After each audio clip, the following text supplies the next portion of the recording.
Welcome to Tea Time with Amie and Bev. Hello, Miss Beverly. Good morning. How are you today? Marvelous. Marvelous. Mom, I love it. Very good. Yeah. So good. Oh, I got to show you this. So I got this. Just going to start us off on a good note. You ready? I'm ready. Bring it. So I got this at a hospital store, gift store, years ago. And it's my little laughter pill. Nice. So what it says is gives an RX number 247365, refills unlimited, quantity 1, prescribed by Dr. Laughter. Squeeze as many times as needed. Reduces stress, enhances the immune system, increases blood flow, stimulates physical healing, enhances creativity, and improves muscle tone. Side effects include excessive happiness, contagious laughter, accompanied with a sore stomach and tears. You ready?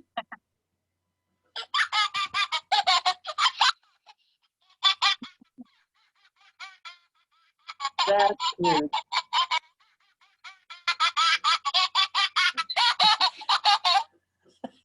Isn't that great? Yes, because laughing kids are the best. My little laughter pill. Nice. I like it. So when I have it right on my desk. So when I'm getting in that space of angst or frustration or something like that, then I just turn that on and snap out of it. It's awesome. And it could be as simple as that. Could be. It's that quick. Is this how fast you catch it? Yeah. The choice. Some days you might look at that pill. If you walk in a little bit late, you might look at that pill and it might get punched across the room. No, not really. Yeah. Like Oh, that. did it so faster? Is that so funny now? The thing is I probably hit it so hard that it would start laughing and then I would just, can't help it. True. It's true. How are you? I'm doing good. Everything is great. Great. All right. Well, if we're great, then I guess we're good and we'll catch y'all later. That's right. Have a great day. Yeah, thanks for showing up for our 2-minute tea time. That's right. It was awesome. It was great. Fabulous. It was marvelous, we said. Marvelous. We just needed to show up and laugh and we're good. That's Why right. go anywhere else with that? But the honest truth is, Here we go. we have triggers. We have triggers. We've talked about this. I listened to a video recently of a couple of gals that I like a lot too. They're off of Facebook. And they were talking about triggers and how they're a gift. And we've talked about that a lot. We've had those conversations and how much they are a gift and how we can look at them. And Amanda Lawrence, I think is her last name. I'll have to look up this information. But she was saying to not label your emotions, to go into it, to feel it, to actually go down and feel it to where it's like a vibration, where it's not anger. You're not saying that I'm angry. You're not saying that I'm sad. You're just feeling the actual emotion. You're not attaching it to a person, place, or thing, nothing of those things. You're just actually feeling into the emotion. And she talks about how it dissipates it. It takes it away. It's like to me, in a way, when I'm saying this, it's like a child that's throwing a temper tantrum that just needs to go through that temper tantrum. And at the end of it, it feels great, just like a good cry. So that's one of the things that I've noticed. And so now it just helps me, which I was feeling that way before about reflecting on my triggers, because they are a gift. They show up for a reason. I posted a post recently because it kind of caught me off, and it was talking about if you didn't hear it from the horse's mouth and you heard it from the horse's ass or something along those lines. And I thought, well, that's kind of funny. As far as my interpretation goes, it's kind of funny because I've experienced that. But I also experienced that person's going through like you've told me, you've said it a million times, a hurt person hurts people, or hurt people, period. Because that's what they know. That's what they feel. Misery loves company. It's the same thing. So it just helped me to kind of see things. And for me, it wasn't so much as seeing it from the other side as much as it was just seeing it how it was reflecting within me. How we are so hard on ourselves and how we can be so judgmental. And it's like, of course, in my response is like, of course someone's going to be judging me. I'm freaking judging my ass all over the place. like was so criticizing and critical of everything that I did, more than probably somebody else would do. But there's a gift in that. That was a trigger for me, and it was a gift. Of course, this time when it triggered me, it was just more of a laughter thing. Like, yeah, that's been my experience. And as I was writing it, it's like this stuff is coming to me, and it's like, because that's my experience. Yep, and I'm up close and personal witnessing the dynamics between a father and daughter, a father who is getting ready to transition, and a daughter who's getting triggered by all the stories and emotions. And every day we have conversations. And I'm coaching her through it, coaching her in her healing process while her father is getting ready to transition. Because, like you said, hurt people hurt people. And when you brought that up, one of our conversations yesterday was he absolutely lashed out at her horribly. The MF word, the F word, and I explained to her that there's a couple of things going on first of all, he's got his own stories he's dealing with inside, right? His own regrets, guilt, shame, anger, sadness, like that's still all bottled up inside of him.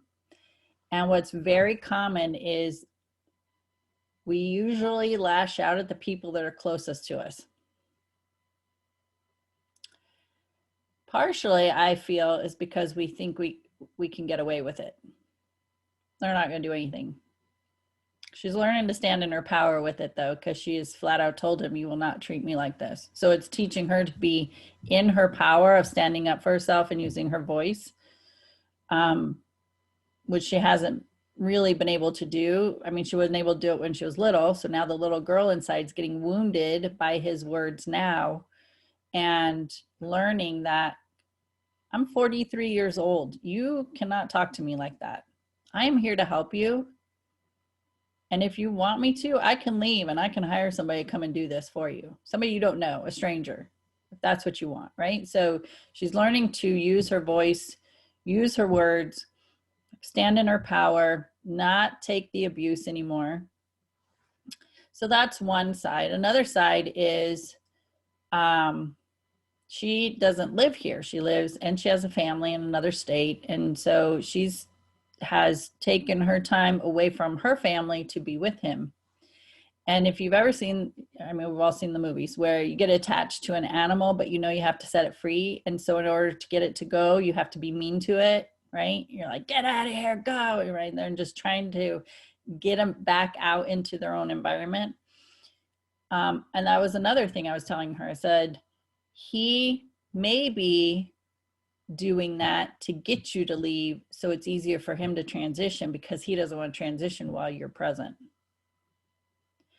So, and her processing all this information, we have had amazing 2 months going into 3 months together, processing conversations, processing triggers, processing the pain. And I said, you have stories with him. That's why you're getting hurt. You're feeling these frustrations and pain and anger and taking things personal. So I don't have those stories. So he could say the exact same thing to me. I was like, hey, dude, you don't have to talk to me like that. I'm just here to help you. But I'm not bringing in the childhood stories of the abuse, right? So I said, you could, if you wanted to, you could just look at him as another human being. I'm here to help this person during their discomfort and ease their physical pain with their medication and make sure that they're safe and all that. You said you could do that. I've done that with people close to me. I'm like, okay, well, there's just another human being and I'm just here to do my part. And it's like a detachment on the emotional level, just so I could work through the experience, because that's what I knew how to do in that time. And we forget to recognize, and we've had these conversations, you and I, we forget to recognize that even though they're our parents or our grandparents, they have their own history, they have their own stories, they have things that they're dealing with mentally and emotionally, and we have no understanding of, no concept of, don't even know what it is, but they know what it is. And because it's still inside, they don't know how to deal with it other than lashing out. Yeah. Which creates the triggers in us, right? Because we take that on because we have the stories and the history and our stuff still stuffed inside. And so bam, there's a trigger. But yes, hurt people, and that's one of the things, is that he is hurting. He's hurting mentally, he's hurting emotionally, he's hurting physically and spiritually. He's struggling spiritually as well, and I can tell that. So he is hurting, and that what he knows how to do is to hurt others, to push them away. Yeah, and it's not easy, especially for, I mean, I haven't been in that position, but to have your daughter taking care of you, you know what I mean? To be vulnerable.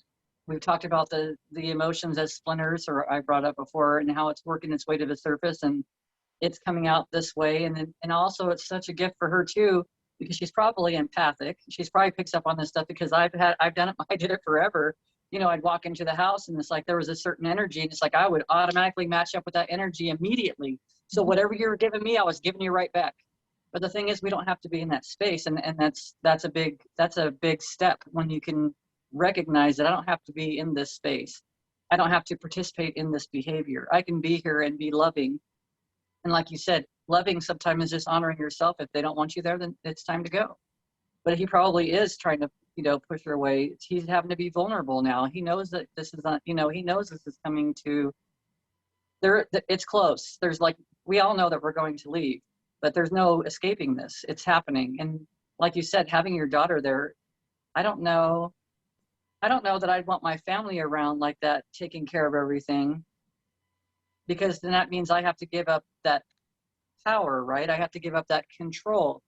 And this is a big thing for him right now, because we talked about that before too. He's a controlling person.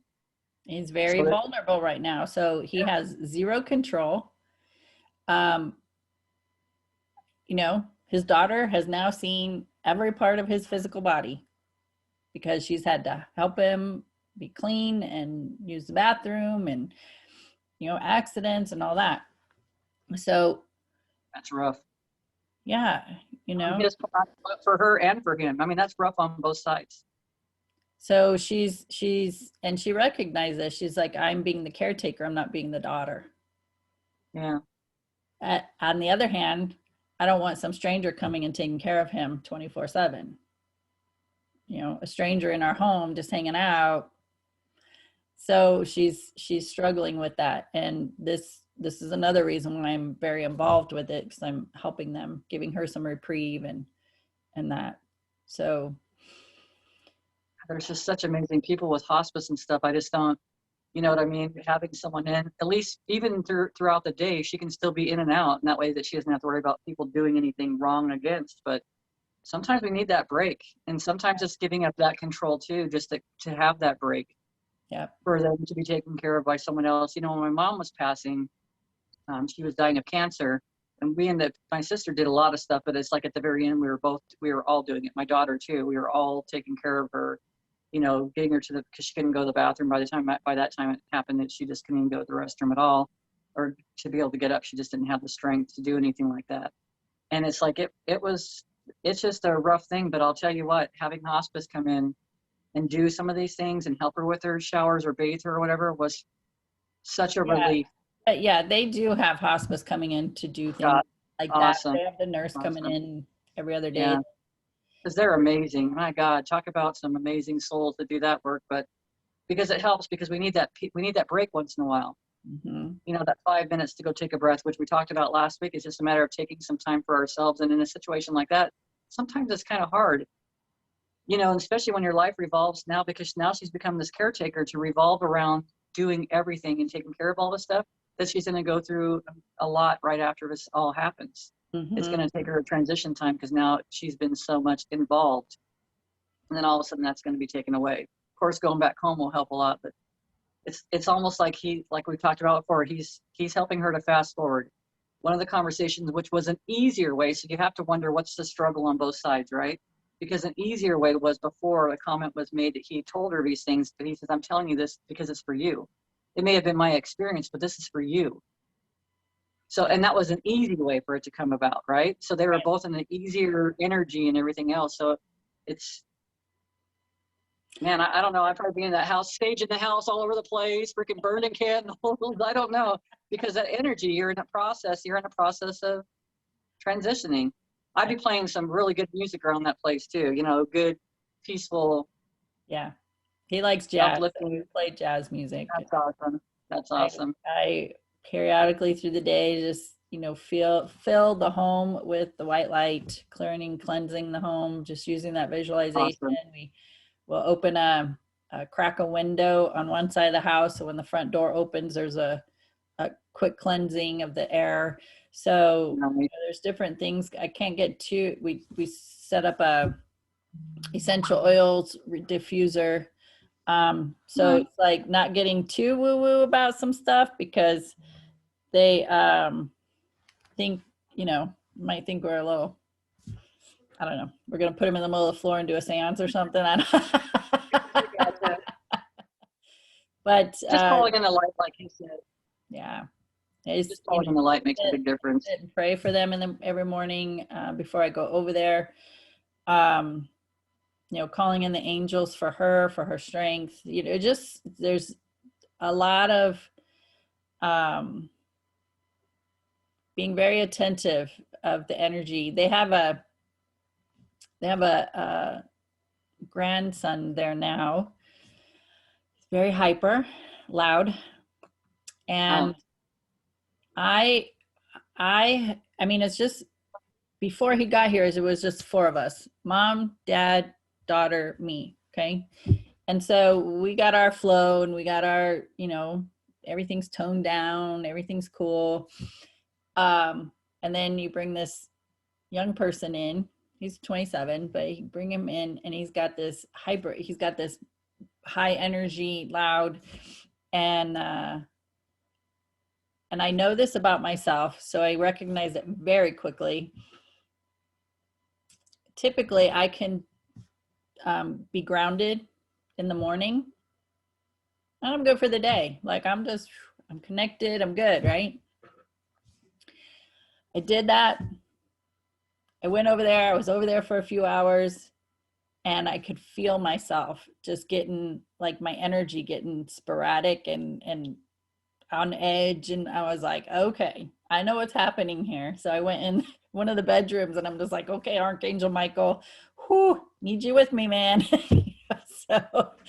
So yeah, I have to be, and it's great awareness for me because, you know, we go along and we're okay with our routine, and then you throw something in the mix that throws you off. If you're not aware what's throwing you off, you're gonna be off for, could be minutes, could be hours, could be days. But I'm aware of it. I'm aware of people's energy, and I knew it was happening, and I was like, oh, okay, I gotta go take a breath, get grounded, call in Archangel Michael. And it's a good awareness for me. Like I said, just getting, because we can get lackadaisical, I feel. I mean, I do. I won't speak for everybody. I can get lackadaisical in that practice. So it puts me on, I'm going to say high alert, but even greater awareness of energy.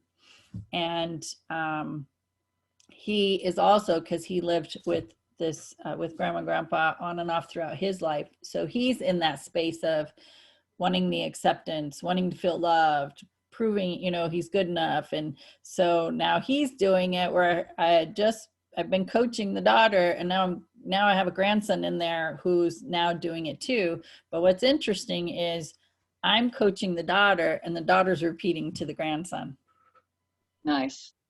And I was like, so she was telling me, because you know, I'm not there 24/7, so some things I miss out on, and she's telling me he's hyper, he's wanting to get it right, and I'm telling him it's okay, you know. So she's telling me the story of what she's telling him, and I just took her hand and I said, and doesn't that sound familiar? And she was just like, oh my gosh, you know, and I said, you're what I'm coaching you with, you are now coaching him. And so it's in that aspect is, you know, just there's just little things that we do that have huge impacts. It's very true. Just like the prayers and everything else. But it reminds me also is like, so a lot, I've gotten used to lackadaisical. I've gotten a little bit lazy with stuff. I have, because before I would set my intentions before I would go do something. When I was clearing out the house before I tell you I'd go in the house, it's like, oh my God, I just can't eat. I'd go there and I could be there for maybe an hour or two and I'd leave. And then at some point I'd be driving home and I'd be crying or whatever. The other day I'm at the Sprint store and you can only imagine what the energy is like in there with the customers that are coming in, the people that are just overwhelmed and overworked inside there. Going in there and it's like I was there for 3 hours taking care of stuff on my plan. By the time I left there, I was just like, I was done. Like I was burnt. But had I, before in the past, I would wake up and be like, this is going to be such a great day. I would have gone in there with a different attitude. I would have gone there more playing with the energies, like recognizing, okay, this person's just got this energy, this is going on. And I might send a prayer or we might have a couple words or whatever would happen. It'd be all positive, but I have not been, and I didn't do it that day. By the time I get home, I'm like crying for no reason. And I say for no reason, but it was for lots of reasons, because I walked into that place, absorbed people's energy, took on their emotions, not even knowing what their stories were or anything. And by the time I get home, I'm spent, I'm done, I'm over absorbed. So now it's like I'm setting my intention when I go into places like that, because I just started doing this, that I'm going, whatever I absorb or I take on, which is not even necessary, but I'm going to transmute it anyways. I'm going to transmit it to usable, positive energy for myself so that it helps fuel me at all times. When maybe I'm taking off of some energy off of someone else, which may sound kind of crazy to some people. But if I'm absorbing their energy or their emotions, now I'm helping burn it off because maybe they couldn't. I've worked with people before where afterwards I'm done, they're done, they walk out, I'm crying, but maybe because they couldn't. Maybe they couldn't show their emotions, but I'm at a space now where I don't freaking care. What are their tears? What, am I going to feel better after this? Of course I'm going to freaking cry. I'm not going to hold that back. I'm going to let it be. So, but it's just an interesting I got problems with my phone. It's not really my phone though. My brother did. Oh no, there was a person that came in like that. There was a person and it's like, she's like, I left my card my IDs or my cards at the other place. And they're like, I mean, to me, sitting where I'm sitting at, you're like sounding a little hokey pokey, like you're up to no good. And just the whole energies of everything. And then the people that are in there and people walking in and like, hey, you didn't do this. And you said you were going to do this. And like really all over these people. And it's like, man, what happened to the days where we're happy and light? And that's where we're the gift in a lot of ways, because if I can go in there and be happy and light and joyful, then I made a difference. Because like you said, we don't even know how much of an impact these things have on somebody, but you got the opportunity right now where you're able to see some of this stuff going on. Yep. Well, you're not seeing some of this stuff, you're seeing a lot of the stuff. That is the biggest, that's like the biggest is that people as customers, if you think about it, a lot of those customers are hurt people. Oh, yes. And here you have somebody working for minimum wage, trying to provide for their family, and they come in to a business where they're being paid by to do a job, and the hurt people walk in to hurt people and lash out. And, you know, the employee didn't write the policies. The employee didn't write the refund policy. The employee, you know, they're there to do their job because they're trying to provide for their family. Yeah.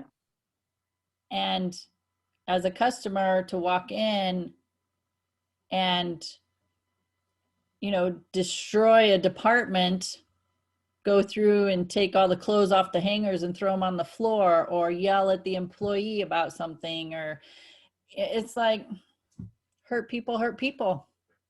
That's what they know how to do, because they don't know how to deal with what's stirring within themselves. Or they've definitely been programmed to do that by their family or those people who had a significant role in raising them. Or maybe they didn't have the structure of a home life. And so that's bottled up inside. And it's their way of getting the attention in whatever way they can. As long as somebody's paying it, right? The little kid Yeah. who has the temper tantrum wanting the candy bar until they get their way. A So, person that talks loud, that wants that they need attention, they need to be heard. yep, they want everybody to turn their attention on them and make the employee feel even more uncomfortable because now everybody's watching. And it's that is well, let me put it this way. It's realizing that to move more into the space of concern for humanity, for each other. And there's times I've gotten upset about something and I'll look right at the employee and I'll say, look, I know this is not your fault. I'm upset of how this has transpired and I know it's not your fault. So please don't take it personal. I'll tell them flat out, this is not your fault. Please don't take it personal. And then that also gives me an acknowledgement. I need to settle down. I need to take a breath and I need to treat this person in a way that I am going to trust that they are going to help me get it resolved. I don't need to make a big, huge scene and be disgruntled. Yep, because we are an example. Everything we do, we're an example to everybody, and everybody else is an example as well. Do I want that in my life, or do I not want that in my life? Yeah, then I remember, oh, that shit's gonna come back to me, Amy. You better check yourself, sister, because like attracts like. No matter how you look at it, like attracts like. That karma's coming back. Do you want to do this? It's like if you're going to put out that kind of energy, that energy is going to come back to you. Yep. That's a natural, that's just the way it is, period. For sure. So it's being very aware. I mean, and again, it's the like attract like, people are mirroring you. And for me, a lot of times I just remind myself, this is just an experience. It is just an experience that I'm having right now. What makes that experience bigger is the stories I attach to it. So recognizing that, if I can step back and say, this is just an experience, what are the facts? Right? So the fact is, he's in pain. He knows he's dying. He doesn't know how to express himself because he's being vulnerable. He has his own stories he's dealing with. He's frustrated because he is limited in what he can and cannot do. He's used to a home that's fairly quiet, and now he's got people in and out all the time, right? So there's all these facts. This can move you into compassion for, this is his way of being right now. That does not mean I get to bring in my stories of, I'm not good enough, I can't get it right, he doesn't love me. He has nothing to do with it. This is all him. So to empower myself or stand in my power is to, I told her, I said, just look at him. When he gets frustrated and upset, or just look at him and say, Dad, I love you. Take a breath. Just, take a breath. Dad, I love you. Keep reminding him of that. Because he is doing the best he knows how to do right now. But she has more information now about herself and about the dynamics, and she can do better within herself. And as you do better and be better within yourself, then that just automatically emanates to others. Like, I don't have to work to be nice to people. I mean, I used to. It was God, I don't want to be nice to that person. They're an asshole, right? I have a whole different perspective about that now. Can I be nice to them in the moment? Absolutely. Does it mean I need to hang out with them? Absolutely not. And she definitely has, we've had these conversations too. She definitely has the right to just say, peace out. I'm done. I can't take this anymore. I don't want to be your caretaker. I don't want to take your verbal abuse. I got to go. I need to go back to my family. She absolutely has that choice. What I asked her was, is that choice based on you want to go be with your family? Or is that choice being based on, I need to run? If you need to run, you're not going to get your healing done. And sister, right now, what I feel like is that you're in the middle of this. You're in the advanced course. I said it took me like 20 years. You're getting it right now, like in a week, over 3 months. You know, it's like you get this opportunity, and I'm here by your side to help you through this, to help you have a different awareness and a different perspective. So please just be sure you're not going home because you're running. Because if you're running, it's still going to be there. It's still going to be bottled up inside, and it's going to affect you and your family later. Yeah. So, You know, it's also recognizing too, if she doesn't have the boundaries or doesn't know how to say no, he probably doesn't have the boundaries. That means he probably trespassed against her boundaries, everybody else's boundaries, because he doesn't know, right?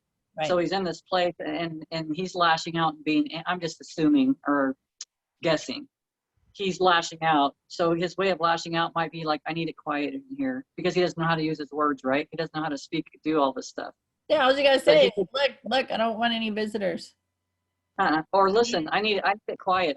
I mean, for my daughter was going through delivery. They gave her some medication that made her hypersensitive to every sound in the room. And people were talking and laughing and everything else in her room while she's there.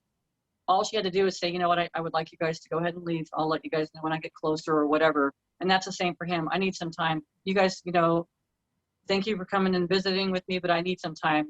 I'm lashing out or whatever, but it's like he doesn't know how to use those words.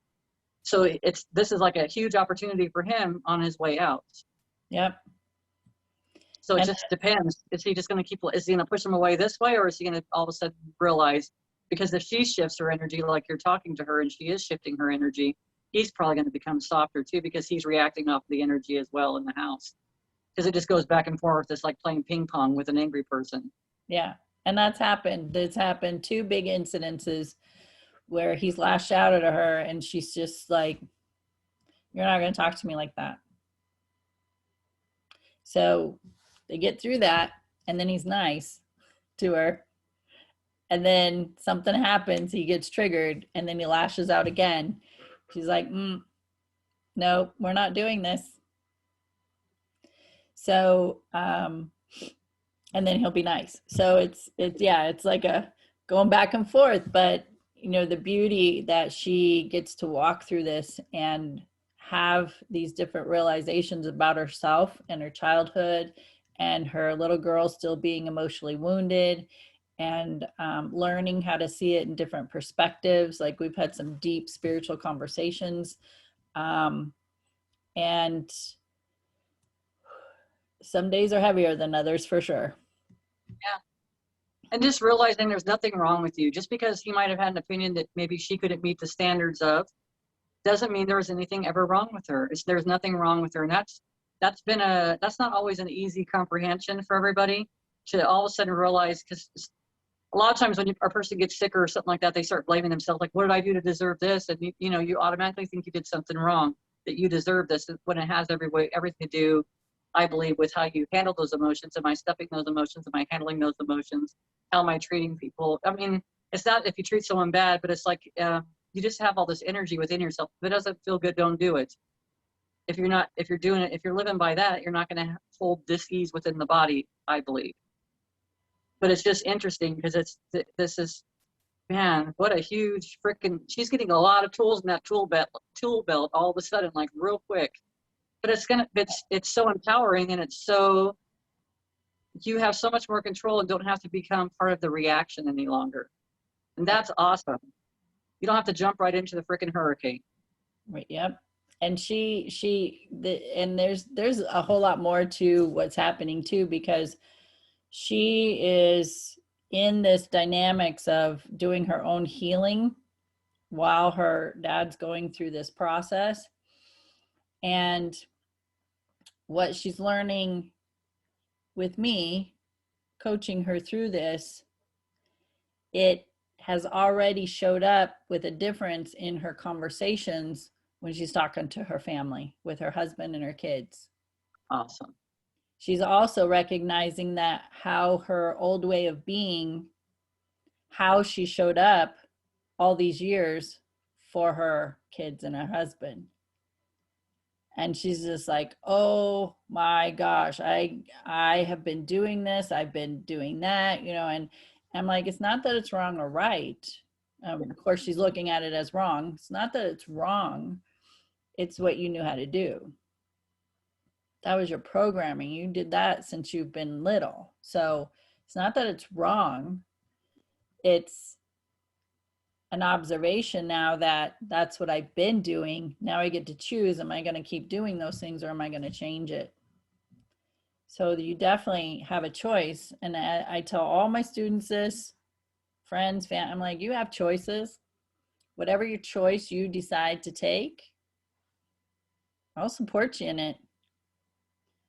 But they also learn very quickly, if they make the choices to stay in a victim role, I don't play that game. I don't want to hear your stories. If that's all you have to talk about, then we don't have anything to talk about, because I'm not going to go there with you. Exactly. So I ask her every time something comes up in her, sometimes the energy stirred within herself, and she's telling me her victim story. I'm like, do you want the lesson? I ask permission. Do you want the lesson? And she's like, yes, of course. This is my perspective, and this is how I'm seeing it. These are the things that you can change.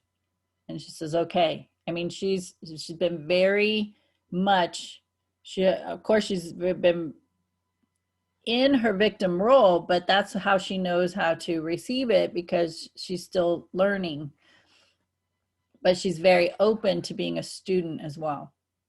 And that's super important when you're going through your life, is do you want to just continue to play woe is me, this is happening to me, and blame, or do you want to learn about yourself? Because you can't change anything until you learn about yourself. And if you keep wanting to feel like the victim and keep being that hurt person, you're going to go out there and you're going to hurt people. Yeah, because you can't change from there. You're in, if you think about it as far as energy goes, you're in a hurt space. You're in a lower vibrational energy. You can't find resolution. You can't find peace in that same energy, because peace is a different energy. Peace would be up here, and the anger or the hurtness would all be down here. They don't match. They can't meet up. But when you get up to this higher space, you can look back at things, or you can look at things and see it in a different way. And that's the only way. That's like an awesome thing, because that's a gauge letting you know, I learned something new. I can look back at that and see how I could have done something differently, only because I've learned something new. I am not the same person that I was back then. I've changed, and that's awesome. I got to tell you this funny story. It kind of goes along with this about getting it right, right? Yeah. Being accepted. Okay, so everybody cooks differently. Yes. Everybody cooks differently. Okay, so all these years, when I make a grilled cheese sandwich, that thing is toasted and smashed, man. Right? Like, I like my grilled cheese sandwich, I like it crunchy. Okay. Me too. Okay, so here's even these little tiny things we're being groomed for, but I didn't realize it. I didn't listen. Actually, there was two stories, but I'll tell you the grilled cheese story. Okay. So a few nights ago, we decided we're gonna have soup and grilled cheese sandwiches. So I'm watching my mother-in-law make a grilled cheese sandwich. Okay. And she butters the bread on the outside. She puts the cheese in the center, and then she puts it in the pan to toast it. I said, I make mine a little different than you, so I'm gonna make my own sandwich. Okay. All right. No, I was being groomed. Didn't know it, but now. So yesterday, this was a few days ago. Yesterday, the the family I'm with right now, the dad says, I want a grilled cheese sandwich. How do I make the grilled cheese sandwich? The way I know how to make a grilled cheese sandwich, right? So I put it on the plate, I put the chips on there, applesauce, and I give it to him, and I go back in the kitchen. The daughter goes out there and he's like, yeah, I'm not gonna eat a burnt sandwich. Could you make me a new one? So I'm standing there and I'm watching her. I didn't get offended. I was like, if he doesn't eat it, that's okay. I can eat it. It's not a big deal. So that's the difference between no story attached or seeking approval. Because had I been seeking approval and needing acceptance and feeling loved, I would have beat myself up and been like horrible. Oh my gosh, I'm so sorry. Right? I just laughed about it. I'm like, okay, well, let me see how you do it. How do you think she did it? Buttered the outsides of the bread, put the cheese in the center, lightly toasted it. I was like, oh, okay. I could have learned that a few days ago had I paid attention. That's Right? But funny. I just dismissed Yeah. it. The other But thing, just little things. Just little. That's just a small example of what we can experience on a daily basis. And yeah. it's just being aware, just being open, just witnessing. And so it's that what that taught me was be curious. Be curious about everything. If somebody's doing something different, pay attention. Because there's another story that's similar, but pay attention because you're going to need this information. And I was dismissing the information. I'm like, oh, you just do you, and then I'll do mine, and we're good. So while she was fixing her sandwich, I left the room. I went and did something else. I didn't even see the end result of her sandwich. Didn't care. I'm like, I know how I want mine. And so if that has definitely been brought into my awareness. When somebody's doing something different than you, learn. Because you may need that information sooner than you think. Yeah, and besides that, it enhances your toolbox, basically. It just gives you a little bit more information. Because we can get so stuck in a one way, or like being a perfectionist, you can learn how to do something the same way someone else did perfectly, and then always do it that way. But if you don't ever like try it your own way or experience other people's ways, you really don't know. Yeah. You don't know what you're missing out. And it's okay that people do things differently. It is It is. okay. And it doesn't mean you're wrong. It doesn't mean I was No. wrong. That's the way I knew how to make a sandwich. That's the way I did it. He didn't like it. He has that right to say, I ain't going to eat this. He has that right. And there was more bread, there was more butter, there was more cheese, there was no story attached. It was just an experience, and he wanted something different. That's okay. Yeah, that's okay. I would have ate that sandwich. I know. Well, the daughter ate it. She was, I'll eat it. I was, all right, well, I'm gonna fix myself one anyway, so it doesn't matter. Nice. Maybe I made the Nice. sandwich for me anyway, not you. There you go. There you go. So yeah, so that's a great, I just want to really reiterate that that's a great example of somebody who has stories attached and needing that approval and acceptance compared to somebody who does not have those stories. It's just an experience. It's just a sandwich. It was just a sandwich cooked a certain way. Had she made the sandwich, and I'm being real, like had she made the sandwich and he said, I'm not eating that shit, her head would have spiraled, negative story after negative story. The little girl's pain comes up. She cries, right? I mean, that's just the process of somebody who has stories attached to an experience or to somebody in their life. So we just There's a lot to gain from recognize that. that. Do it? Yeah. I said there was a lot to gain from that from everybody. If she chose just the same thing, if she chose to witness how it was being processed, or if it just made her feel better because she could go in and make it the way dad likes it. You know what I mean? Which is back to the pleasing or. And it was good for me too, because for the majority of my life, I have had issues with men in authoritative positions. So that Okay. would be the father figure. Yeah. And so it was a lesson for me as well. It was as an indicator.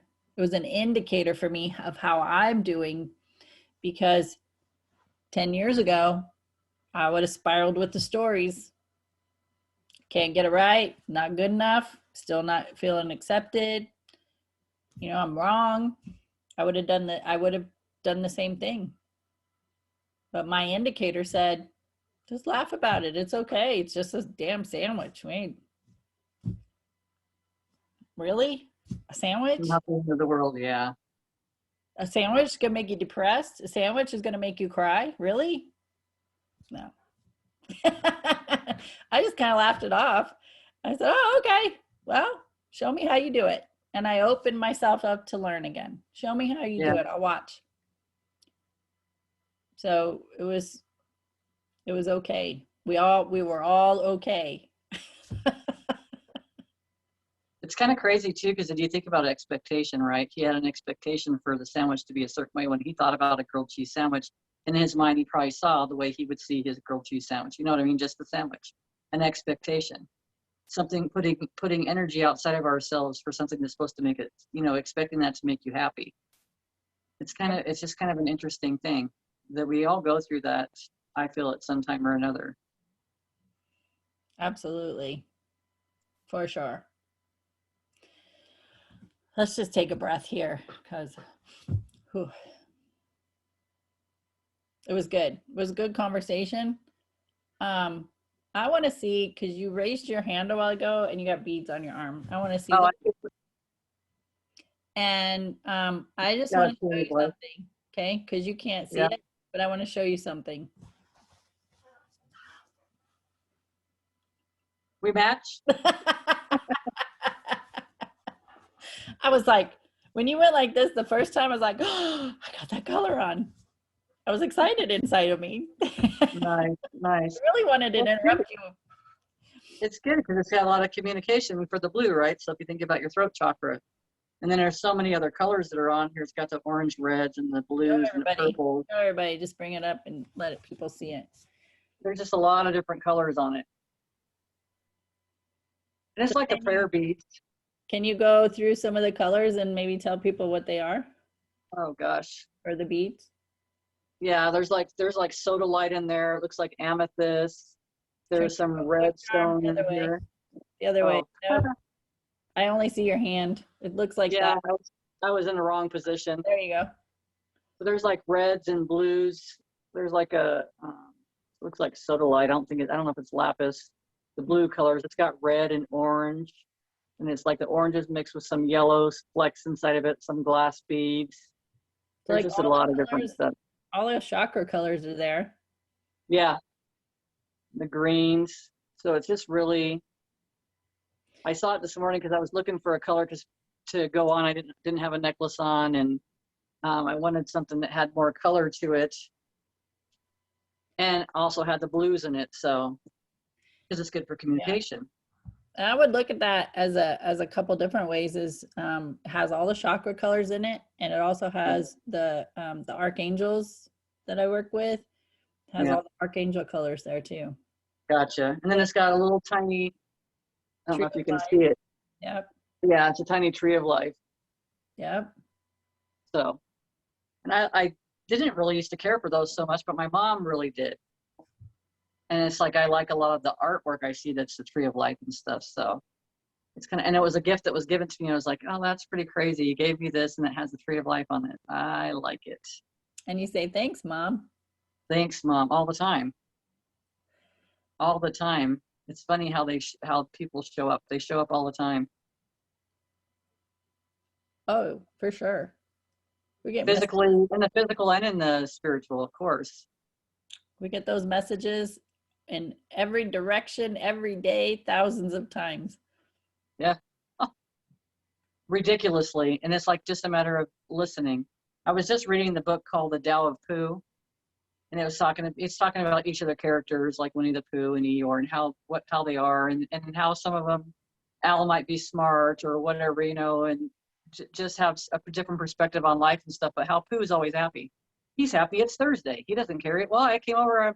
I just want to see you. It's Thursday. Or, hey, it's Sunday. You know, just happy for being in the moment all the time. Didn't overthink things. Didn't get stuck in the head. And it's like, to me, there was so much to learn from that, which of course goes with the Tao. It's talking about just being present, being now, not thinking and just listening. And it's like, you pick up, you want to hear messages from everybody, you get them all day long. You have a question. If you ask a question and you've got angst or anxiety or unhappiness or like a wanting, you're probably not going to get the answer because you're going to stop it from coming in, or you're going to stop yourself from recognizing it. But if you can get quiet and you can just listen and just be in a neutral space, a space of just peace. It's not a joyful or exhilarated space where you're bouncing off the walls or anything like that. It's just a restful space. You get so much information all the time. And that's your guidance or a spirit. Yeah. Yeah. So it's just, I mean, we have access to it all the time.